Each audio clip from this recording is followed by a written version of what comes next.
Halo semua, aku Galifat Sugara dari MKN 13 dan hari ini kita akan mempelajari sama-sama salah satu bab yang ada di pemakul 1 pasca UTS, yaitu adalah bab inventory atau persediaan. Jadi tunggu apa lagi? Simak yuk! Oke, jadi kita langsung saja ke pembahasan inventoris atau persediaan. Nah, apa sih itu inventoris atau persediaan? Definisinya adalah barang yang dibeli untuk dijual kembali dengan atau tanpa melalui pengolahan terlebih dahulu. Maksudnya apa dengan atau tanpa ini? Barang yang dengan pengolahan kemudian baru dijual adalah barang yang biasanya diolah oleh perusahaan manufaktur, teman-teman. Nah, contoh perusahaan manufaktur ini apa? Contohnya adalah perusahaan mobil, perusahaan motor, dan perusahaan smartphone, dan masih banyak lagi. Jadi mereka itu membuat atau membeli barang mentahnya, barang mentah, kemudian diolah, dirakit, kemudian baru dijual. Jadi mereka membeli barang-barang seperti LCD, kemudian baterainya, kemudian tombol-tombol powernya, kemudian rangka atau casing HP-nya, kemudian mereka rakit terlebih dahulu dan kemudian baru dijual. Nah, itu adalah barang yang dengan pengolahan, yang pelakunya adalah perusahaan manufaktur. Kemudian apa yang dimaksud dengan tanpa melalui pengolahan? Jadi yang dimaksud ini adalah barang-barang, contohnya mungkin yang bisa dirasakan adalah barang makanan. Jadi kalau barang-barang makanan itu kan udah jadi. Nah, barang yang udah jadi itu dibeli oleh perusahaan-perusahaan dagang, yaitu seperti contohnya adalah supermarket, mall, kemudian Indomaret, Alfamart, dan toko-toko kelontong, misal contohnya adalah kantin. Jadi mereka itu membeli barang jadi. Nah, mereka itu nggak diolah lagi, langsung dijual kembali. Tentunya dengan harga yang lebih mahal karena mereka ingin mendapatkan keuntungan.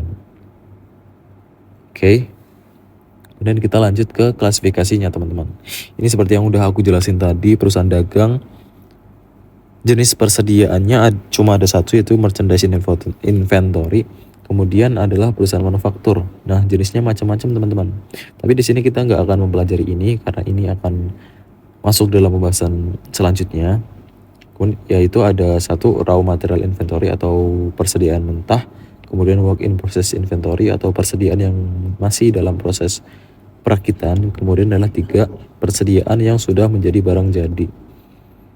Oke, kita lanjut ke sistem pencatatannya. Ada 2, yaitu yang pertama adalah perpetual atau setiap terjadi transaksi itu dicatat. Kemudian ada periode yang mana pencatatannya hanya dilakukan di awal dan di akhir periode. Jadi nggak tiap hari ya, teman-teman. Nah, kemudian ini ada peta kecil terkait tentang jalannya persediaan, yaitu adalah beginning inventory atau persediaan awal ditambah dengan pembelian sebuah perusahaan. Jadi kalau persediaan awal ditambah dengan pembelian atau purchase, itu kan jadi persediaan nambah kan, teman-teman. Sama dengan stoknya nambah. Ada ini stoknya jadi nambah. Nah, stok ini menjadi stok yang ada untuk penjualan atau stok yang bisa buat dijual. Nah, karena ini udah tersedia, tentu saja ada yang terjual, ada yang tersisa kan. Nah, yang terjual ini, nilai dari barang yang terjual atau nilai dari persediaan yang terjual itu namanya COGS. Disingkatnya adalah COGS. COGS itu apa? Cost of goods sold.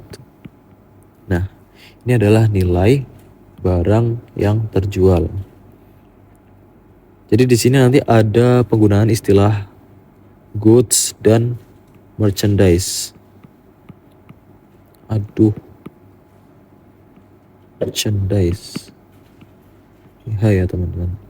Jadi sama aja. Jadi mungkin kalau nanti ada istilah goods and merchandise, itu istilahnya sama ya, teman-teman. Maknanya sama. Jadi teman-teman gak usah bingung. Kemudian ketika penjualan ternyata tersisa persediaannya, itu namanya adalah inventory akhir atau ending inventory. Oke, selanjutnya kita masuk ke metode perhitungan harga inventory. Metodenya itu ada 3, yaitu spesifik identifikasi, yaitu identifikasi secara spesifik, atau secara manual. Biasanya ini digunakan oleh perusahaan kecil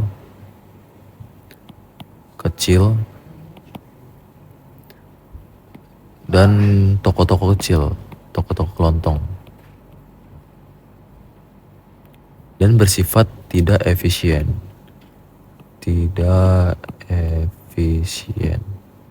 Makanya cuma digunakan oleh perusahaan kecil atau toko kelontong, karena kan mereka persediaannya sedikit. Jadi kalau menggunakan spesifik identifikasi ini masih masuk akal. Tapi kalau untuk perusahaan yang lebih besar, biasanya akan menggunakan cost flow asumsi atau asumsi arus kas yang terdiri dari FIFO, LIFO, dan average, yang nanti akan ada pembahasannya di slide selanjutnya. Kemudian adalah estimasi, ya tahu estimasi. Itu estimasi dengan metode harga eceran, memperkirakan harga eceran, dan metode gross profit. Oke, selanjutnya adalah ilustrasi dari inventory costing method. Yang pertama itu ada first in first out, yaitu yang pertama masuk, ya yang pertama keluar. Kemudian yaitu LIFO. LIFO ini sudah sangat jarang sekali digunakan oleh perusahaan-perusahaan zaman sekarang. Karena yang pertama, satu, metode ini dinilai kurang efisien atau kurang tepat. Karena barang yang terakhir masuk malah justru pertama keluar. Jadi kalau yang barang pertama masuk, otomatis barang-barang tersebut nilai-nilainya akan berkurang atau usang, atau mungkin sudah cacat. Kan harusnya dikeluarkan pertama, tapi malah dikeluarkan terakhir karena metode last in first out.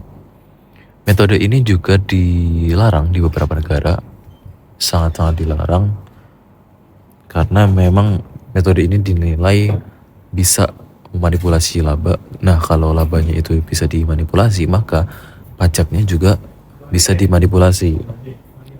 Nah, tentu saja ini sangat merugikan pemerintah, sehingga di beberapa negara metode ini bahkan sampai dilarang. Di samping itu juga perusahaan memang sudah jarang menggunakan metode ini. Kemudian yang selanjutnya adalah average cost atau nilai rata-rata. Jadi perusahaan sudah tidak lagi menghitung atau memperhitungkan barang dari waktu masuknya. Jadi ya udah masuk aja. Apabila ada permintaan pembelian dari pelanggan, maka perusahaan tinggal mengeluarkan, nanti setelah keluar dihitung rata-rata nilainya. Jadi sudah tidak memperhitungkan waktu kapan barang itu dibeli atau di stok oleh suatu perusahaan. Nah, kita masuk ke sistem periode atau sistem pencatatan yang hanya dilakukan awal dan di akhir periode. Jadi di sini metode ini tidak perlu menghitung COMS atau cost of merchandise sold. Oke, tadi di awal kan istilahnya kan COGS kan teman-teman, dan di sini tuh COMS, sama ya teman-teman artinya, yaitu nilai barang yang terjual.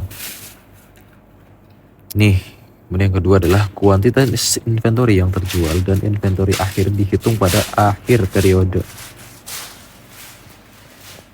Dan ketentuan yang ketiga adalah COMS dan inventory akhir dihitung pada akhir periode. Oke, kita lanjut ke soal selanjutnya, yaitu di sini tertera tabel-tabel dari suatu pencatatan perusahaan atas persediaan. Itu ada persediaan awal, kemudian pembelian perusahaan yang menambah nilai dari persediaan. Nah, kita di sini disuruh untuk menyusun ketersediaan barang yang dijual. Oke, di sini kita bisa langsung lihat pembahasannya. Yaitu di sini di soal diketahui terjual 700 unit dan persediaan yang tersisa otomatis 300 kan. Karena total persediaannya ini adalah 1000 unit. Apabila terjual 700, tentu saja tersisa 300 unit. Nah, apabila kita menggunakan metode first in first out, maka penghitungannya adalah seperti ini ya teman-teman. Yaitu yang pertama, kita mengambil 200 dulu. 200 unit ini dihabiskan terlebih dahulu, kemudian 400, kemudian 100-nya kita ngambil dari sini ya teman-teman. Jadi ini kan terjual 700 unit. Oke. 700 itu kan kalau kita breakdown dari berdasarkan ini, kan 200 ditambah 400 itu kan baru 600. Nah 100-nya terus ngambil dari mana? 100-nya ngambil dari 300. Oke. Jadi nanti ini datanya adalah ini 200 kali 10 dolar, 400 kali 12 dolar, 100 kali 11 dolar. Ini didapat dari data ini. Oke, udah ada panahnya ya. Terus kemudian hasilnya adalah ini. 2000, 4800, 1100. Kalau di total 7900. Nah, persediaannya kan tersisa 300 unit kan teman-teman. Nah, tadi kan ini udah diambil 100 kan. Jadi tersisa 200 ditambah 100, 300 unit. Oke.